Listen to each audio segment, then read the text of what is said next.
Ibang klase, ito si Mayor Baste, mga kababayan, ano. Talagang mukhang siya, mga kababayan, ang nakakuha ng mga katangian ni Tatay Digong. Andun din ang karisma at lalong-lalo na, mga kababayan, andun din ang tapang at pagmamahal sa bayan. Pati na sina, Atty. Topacio, mga kababayan, na napapikit pa.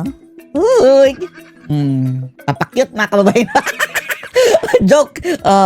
Senador natin ito, mga kababayan, ha? Kahit kalaban sila ni Guanzon. Sabay natin silang iboboto ni Guanzon.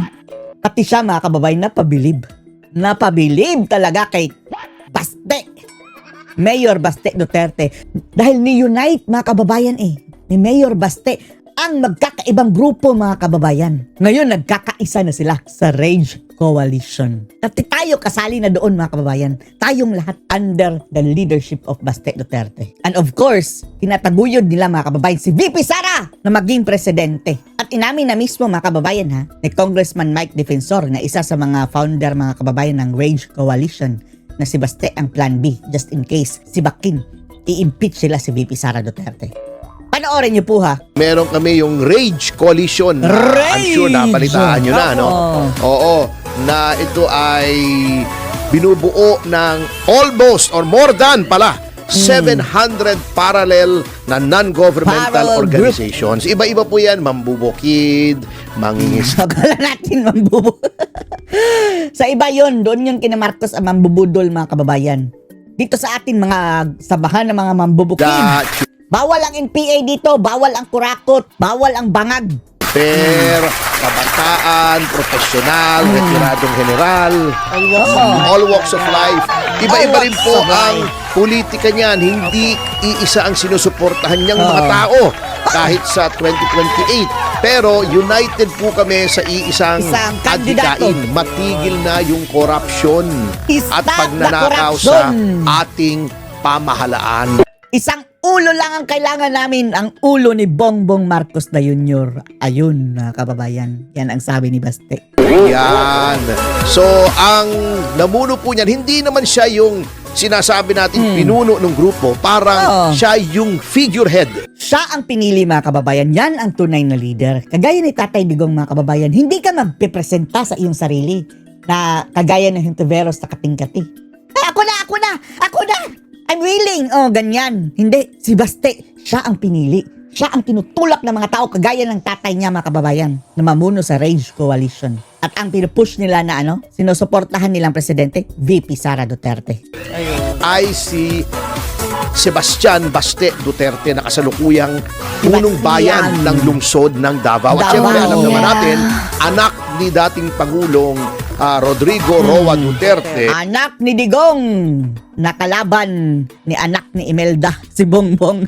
At kapatid ni Vice President Sara. Kapatid ni VP Sara. Naginugulpi ngayon ni Madriaga na kung ano-ano mga pinagsasabi ni Madriaga, mga kababayan. Sabi pa ni Madriaga, kasama ko si Sara sa isang resort, 24 hours kami kasama ang PSG. Ang animal. Tapos may isa pa, mga kababayan, andyan ako, doon daw sa picture, mga kababayan, andyan ako. Tapos tinanong siya, mga kababayan, nasaan ka dyan? Ako ang nag-picture. Utagis. Ay, siya na ang nag-picture, kaya wala siya sa picture.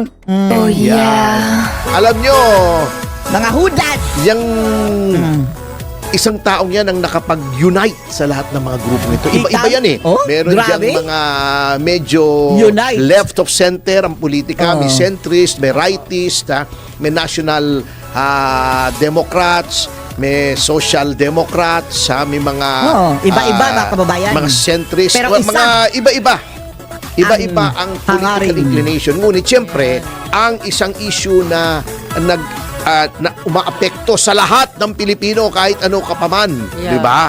Kahit maging na sino ikaw ka man. ay di ba? Yung sosyalista, republikanista, federalista, masahista. Oportunista. Wala. Malamang, mga kababayan, may nagpapanggap dyan ng mga oportunista, pero malalaman lang din natin yan. Ipo-pull out natin yan later on, mga kababayan. Pero sa ngayon, magkakaisa muna tayo. Apektado po tayo nitong corruption na ito. Sapagkat unang-una, katulad nga po ng sinabi ko, ay napakahirap kapag ang isang gobyerno ay walang Banal. pera katulad nito. Ang tagal-tagal na binuno. Oh. Ito yung sinasabi ni Panot Makababay, serbisyong makupad. Ay, sabi ni Panot, hindi natin gusto itong serbisyong makupad. Ay, nako. Tama nga si Panot na mayroon pang mas makupad sa kanya. Ito na, si Bongbong Marcos. Adik pa daw, sabi ni Amy. Sabi ni Amy. Mahigit isang buwan at isang linggo na ba? O isang buwan at 2 linggo na ang krisis, yung digmaan na itong krisis na nagmula Tagal na. sa digmaan sa pagitan ng Iran at ng Amerika, di ba? Biglang tumaas ang presyo. Wala namang ginawa ang pamahalaan. Wala. Makababayan, bangag pa. Samantalang yung ibang pamahalaan Profiteering pa mga kababayan. sinubsidized, Oo. nag-price control. Oh, di ba sabi kay Action. Oo, Action agad. tinatagal pa, binola pa tayo ng pamahalaan. Binola pa, mambobola, mambubudol pa. Kailangan ko ng batas para Mambubisit. magkaroon Oo. ng price control sa produktong petrolyo dahil deregulated tayo. May emergency powers naman nung nag-ondoy. Alam nyo, nag-issue ng executive order si Pangulong then President Gloria Macapagal Arroyo. Andyan na yan ha. It's a law. Pwedeng gamitin mga kababayan in case of emergency. Price cap. Ganito lang, walang magtataas ng presyo ng gasolina. Okay. Bakit hindi ginawa dito? Ngayon, may mga ulalo na mga troll. Mga ulalo, ulalo. Ito, sabi nila sa akin, hoy, Ay, wag ka hindi ang maniwala. bobo mo. Yung temporary lang nga yung undoy hindi katulad ngayon, matagalan to, gera to. Hindi nila naisip, oo nga temporary.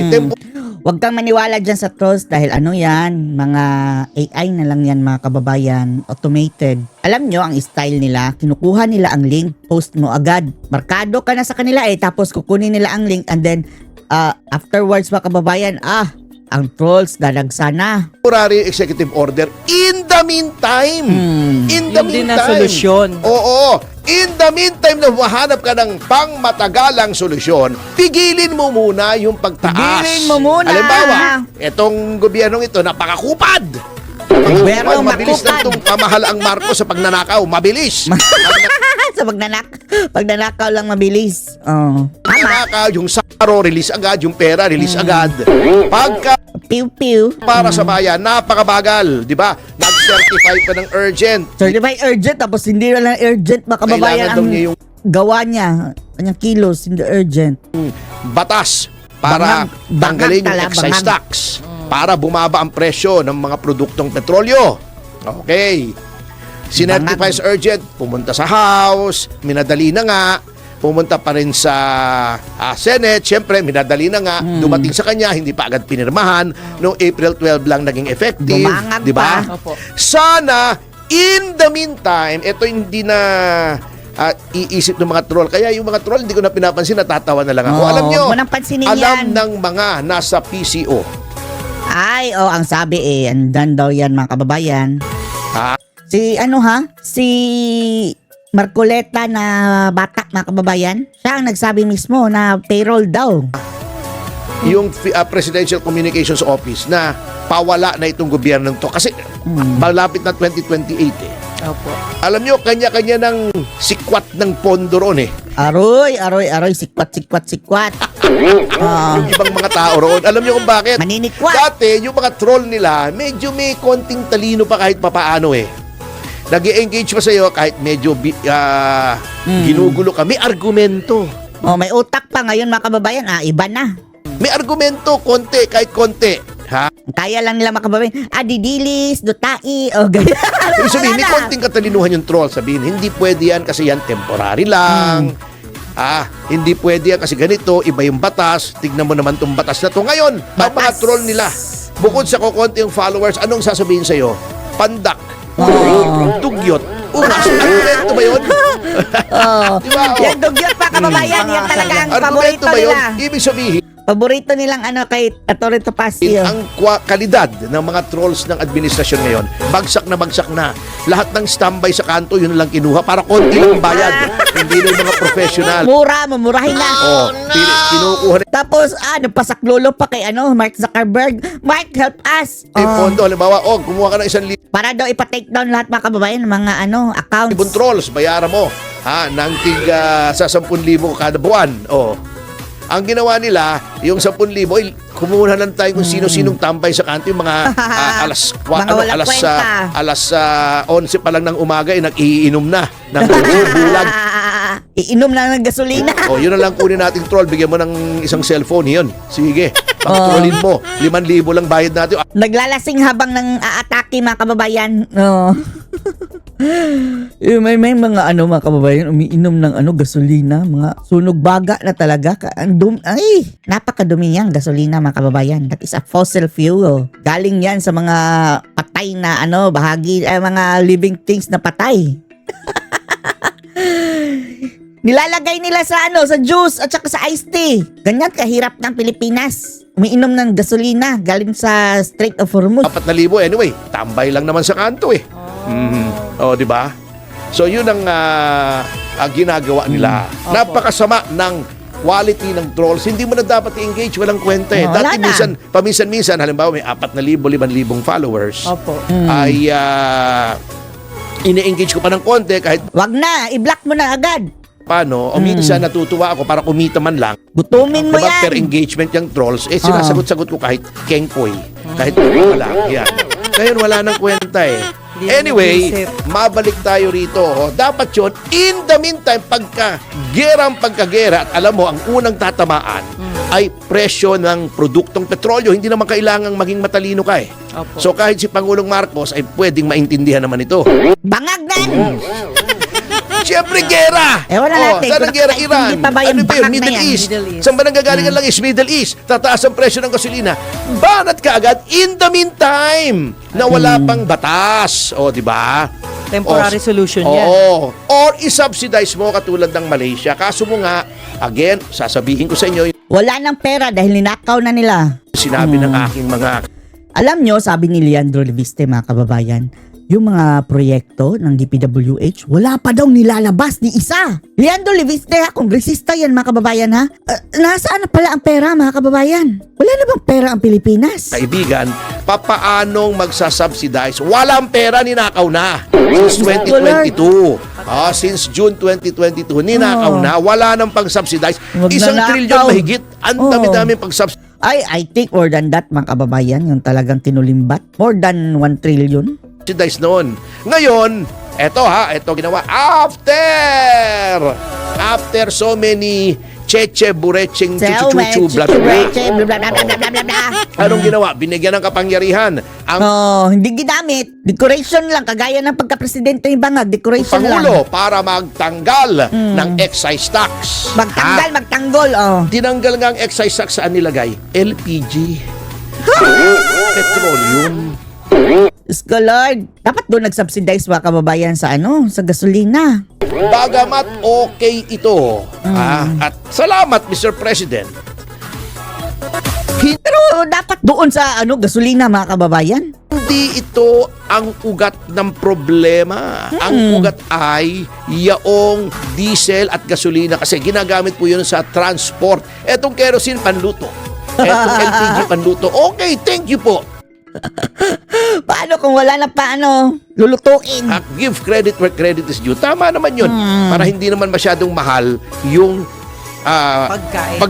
Hindi, yung pagluto. Panluto, sa Ang pagkain, problema, syempre. may panluto, wala namang iluluto. Bakit Ubus hindi na. dumadating sa mga palengke, sa mga grocery, yung pagkain, ayaw nang mag-angkat ng mga trackers. Kasi, loki, negosyo Loki, negosyo. Loki Di ba, na. sinabi nga ng isang tracker, ang ang kanilang kontrata sa yung average 12,000 kasi ang gasolina nila, diesel nila, mga truck yan ay 3,000 lagi, more or less. A day, Constant na yon. And naging Kawawa yung mga kababayan nung yung sa mga trucking industries ngayon. 9,000. So anong margin mo? 3,000. Doon mo pa kukunin yung pahinante, etc.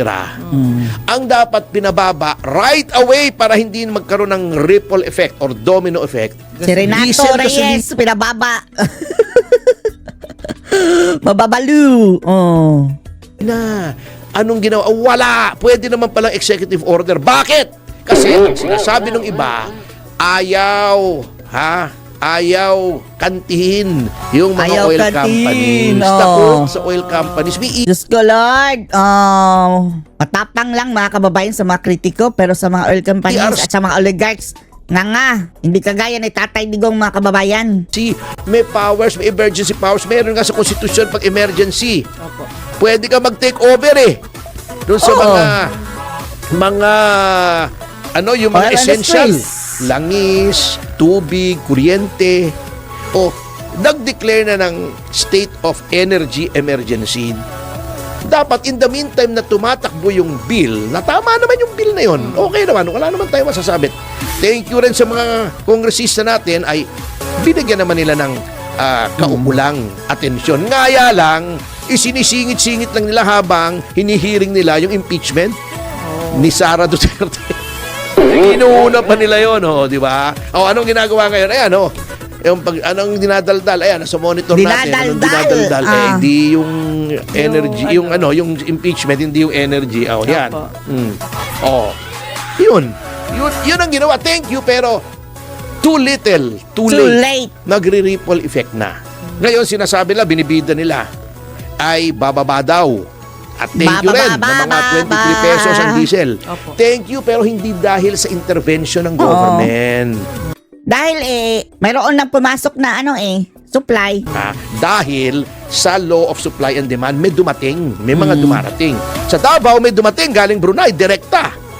Di ba? Ngayon, ang nangyayari, nagkakagulo. Kasi nagkaroon ng bagong development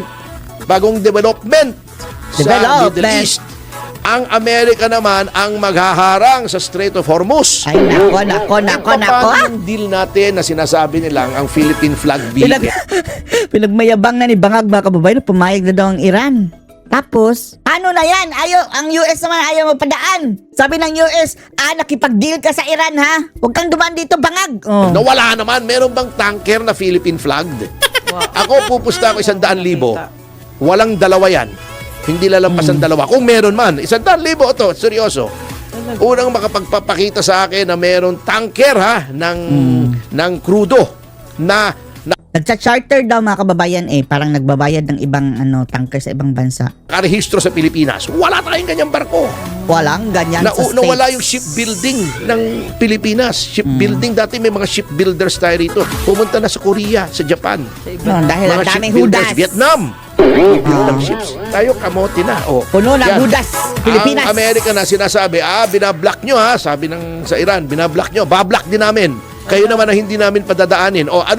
May problema ngayon. Sabi ng Iran, yung mga pro-US, hindi nila papadaanin. Sabi naman ng Iran, ng US, yung pro-Iran, hindi nila padadaanin. Anong resulta? Parehong talo. Walang dadaan. Wala. Kamoting kahoy, paano yung supply natin? Yan. Hindi ko nga maintindihan kung anong nangyayari. Ngayon, paano yung supply natin? Dapat yan antimano. So, dapat yan for 1.5 months na control Kung meron man talagang matindi, siguro, eto na yon. Pero at least, for a while, na control. Hindi yung immediately, the day after nagbombahan sa Iran. Na-anticipate na nila dapat. dapat. Yan naman, hindi naman sinasabing, hindi naman pagising mo, binobomba ng Iran. Di ba, naggirian pa yan Opo. Nagpahayag, kontrapahayag, nag-warning, di ba? Dapat yan in place na. Hindi Ang problema sa gobyerno ito, hindi Bangag proactive. ang gobyerno. Reactive. Pag nariyan sa kakikilos, hindi Saka nila pala na-anticipate. kikilos. Di ba? Kitang-kita Walang naman natin common science. Yan ay very eloquently stated or demonstrated doon sa ginawa ng ating Pangulo, di ba, nung bagyo. Opo. Yung the famous, anong gagawin natin sa may Ano nang kamot-kamot sa gagawin ulo? natin? Ibig sabihin, attorney, wala tayong magaling na nasa gobyerno. Ano nang Wala gagawin Kasi natin? nga, ang inaatupag ay pagnanakaw. Yung lalo na yung sa house, karamihan, hindi naman lahat. Pagnanakaw ang May mga inatupag. matitino dyan. Kaso ang problema, yung mga matitino, yun ang hinaharas. Yung mga hindi matitino, yun ang namamayagpag. Katulad ni Kiko Barsaga, Oo, inaresto. Inaresto. Diba? Oh. Grabe. Yun ang nag-expose ng corruption. Yun ang pinakukulong. Kung sinong nag-expose ng corruption, kami ang dinidemanda. Dinimanda ako ng sedition, sinimanda ako ng cyber libel. Yan. Buti na, dismiss na. Oh, kung sinong nagtatanggol sa mga matino, yun ang ginugulo nila. Yun ang mabigat dito. Inaatupag pa impeachment kesa dito Malungkot sa yun. energy at bendalo na naman. Ayaw Bendalo. nila magbendalo pagdating sa presyo ng gasolina at ng ibang mga produktong petrolyo dahil wala sila. Talagang tupi sila pagdating sa mga oil companies. Pero pinabayaan mo mag-profiteering. Gaano ka hina kang Pangulo? Ikaw na nagsabi, uy, may 50 days pa tayo. Ibig sabihin yung langis na yon, yung fuel na yon, hindi lang langis kasi kukunti na lang naman ang refinery sa Pilipinas. Opo. Petron lang mga kababayan ang may refinery. Ang Tapos, ano pa, luma. Lumang-luma mga kababayan. Hindi na ganun ka-efficient and hindi na ganun ka dami ang capacity. karamihan ng ini-import natin, ready to go na, refined na, diesel, premium gas, unleaded gas, etc. Wala naman tayong refinery rito na eh. Wala na. Wala na. Meron siguro, konti na lang ang capacity. Biro mo, yung pala 50 days. Ibig sabihin, 50 days pa ang supply na nabili mo sa lumang presyo. Bakit isa-charge mo sa bagong presyo? Right away, chinarge Right agad away eh. nga. Right Right away. profiteering, pero may ginawa ba ang gobyerno? Oh. Nada. Ikaw magsabi kung may ginawa, di ba? Anong ginawa ng gobyerno? Eto, sasabihin ko sa inyo. Ang ginawa ng Pangulo sa gitna ng paghihirap Ang ginawa ni ng Bangag. ating mga taong bayan, nag-date, nakipag-date, nanood ng Oo nga no. Oh. Andun sa Soler mga kababayan, nag-date. concert kasama si First Lady, Concert. Tapos nag-fine dining. nakipag-date, nag-dinner, may private chef pa, nakipag-post pa sa Ah! private chef. Sarap Parang ng sinasabi ko, buhay. Yung mga tao, wala nang makain. Nagdidildil na lang ng asin ng mga tao. Asin. Kami, huy, kita mo naman kami, sarap ng kinakain namin. Kumuha pa kami ng chef na private, naka-uniforme pa. Merong pantok, yung puti. Nagpakuha pa ng litrato. Wow naman, how insensitive can you get? Para lang patunayan na buhay ka. Malungkot.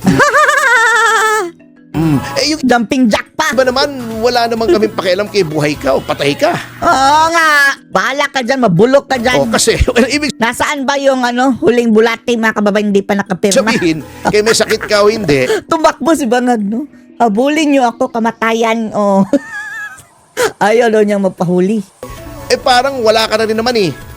Hindi naman namin nadadama ang iyong presensya, Mr. President. Parang wala lang eh, Di ba? Bago nagpakita ka, nakipag-date ka sa misis mo. Wala naman masamang makipag-date sa misis, pero not in a time of public crisis. At time of acute Nagyabang public pa. want, napaka-insensitive. Sana Bangag. pinakita niya. Yung binibisita niya. Kahit optics na lang, pakitang tao na lang. Kasi puro pakita. Gaya ni Risa, optics, lahat ng optics. At tinaan ng mga kababayan. At tina doon na punta-punta sa ospital, Diyos ko Lord. Nagulat ang mga pasyente. Ang tao naman tong gobyerno to eh. Pero ayos siguro nag-i-inspect ka ng mga delivery, o kinakausap mo yung mga jeepney drivers para patunayan mong malusog ka. Wala na pong problema sa amin yun. Ayaw naman namin hindi ka maging malusog. Sinabi ko na to time and again. Tapos ang utak, parang nang wala, no? Hindi na matino mga kababayan yung gano'n na... jumping jack ako, habulin niyo ako, magtatatakbo ako dito. Syunga! Ayaw naman natin na may mangyari sa kanya, nandiyan naman yung 2028, di ba? Ang papakita mo para pakita ikaw ay malusog ay nag-dinner ka ng masarap na pagkain kasama yung asawa mo na niluto ng private chef. Wow, private chef. Anong sabi ni Lisa? Wala daw ingay, no noise, just us. Sila lang maingay. Habang ang buong Pilipinas ay naghihirap. Malayo-malayo siya kay Pangulong Laurel. Jose Laurel. Nung panahon ng panahon ng Hapon. Di ba nasakop tayo ng Hapon? Opo. Naglagay ng merong Japanese-sponsored Philippine government. Ang Pangulo ay si Jose Laurel. Di ba? Tatay ni Doy Tatay Laurel. niya yun. Kinikwento ni Doy Laurel sa amin, buhay na siya noon eh. Sabi sa kanila, sabi niya sa tatay niya, may nagbigay ho sa atin ng ng mga karne, etc. Makakakain tayo ng maayos. Siyempre, presidente yun eh, di ba? Kahit pa paano may magre-regalo roon. Sabi niya, ibalik mo yan. Sabi niya, bakit tay? Kung anong kinakain ng ating mga kababayan, yun lang kakainin natin. Ha? Daing lang at saka munggo. Yun lang ang kakainin natin. Kasi yun ang kinakain ng average na Filipino. Daing at munggo at kanin.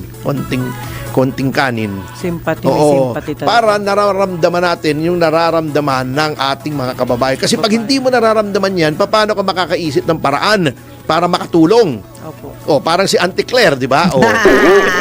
Wala daw patayan. Hindi daw niya nakikita paglabas siya ng bahay. Alam mo, Oo. Wala naman ako nakikita nagsaksakan. Oh. patayan yung mga tao sa harap ng bahay mo.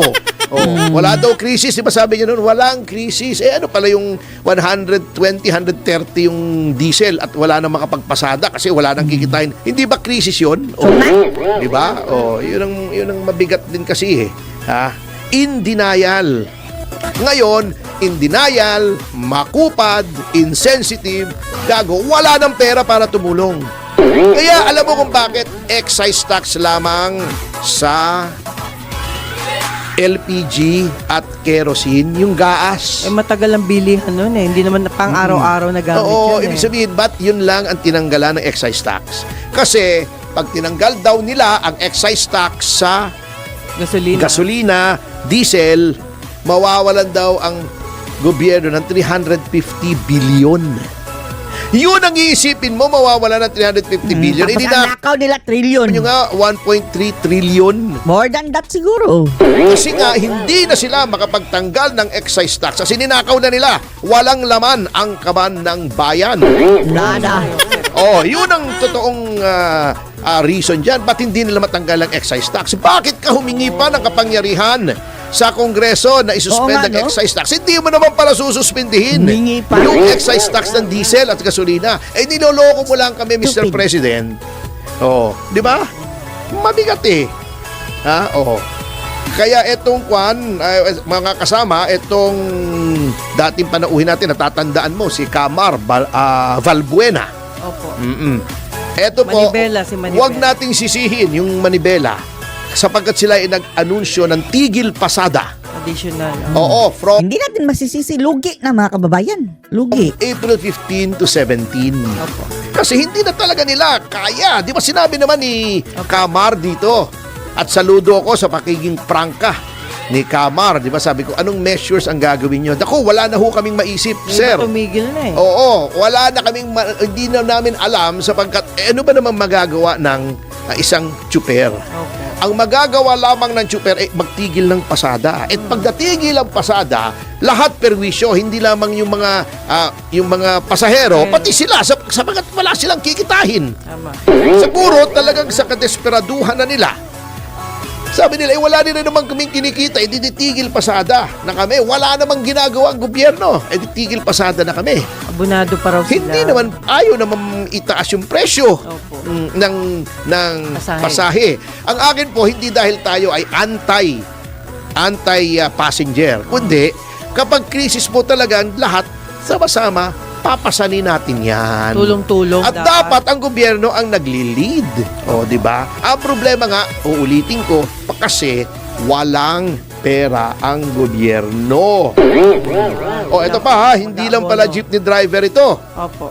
Sabi ni Camar, kasama ng yung mga transport networks, yung mga ride-hailing, taxi, motorsiklo, yung mga angkas, Opo. at yung mga tricycles pa ay sumama. Oo. Kasi nga, Mga rider din. ayun nga, yung mga rider. Bigat na Hindi. yun. Naku, pagka nangyari yan, paano pa Wala na, magta-transport ng alternative. pagkain? Di ba yung Grab? May Grab food eh. Yes. Kasi yung iba, sa halip na lumabas, napakamahal ng gas, o-order na lang ng pagkain. Opo. Kung wala nang magdadala ng pagkain, paano? Hindi naman. Mahal na din ang Order. Wala namang pasahero, di magugutom yung mga office Gutom workers talaga. natin, mga Aray ano ko. natin. Hindi, mahirap talaga ito. Mabigat kasi nga, ito ay dala na rin ng kanilang pagkadesperado sa walang ginagawa ng gobyerno. O, di ba, sabi niya, nag-enjoy na daw yung Nag-enjoy? mga oil companies sa kita, oh. Ano, kita mo, 12 nagkaroon ng epekto yung excise tax na yung pwedeng tanggalin. Ano ng petsa ba ngayon? 14. 14. Oh, ang tinanggal pa lang kerosene, dapat yan immediately. Kaya ang nga. tagal na eh. More than 1 month ng Bawiin ganyan mo yung kataas eh. kinita nilang Uunahin mo yung maraming. kerosene at LPG. Samantalang, although okay yan, kulang na kulang po, Mr. President. Kulang na kulang. Parang kanta ni Kulang Rachel na Alejandro. Kulang! Kulang na kulang. Kulang sa pansihin. At sa notang yan, mga kasama. At sa notang yan, anong masasabi niyo dito? Post comments below.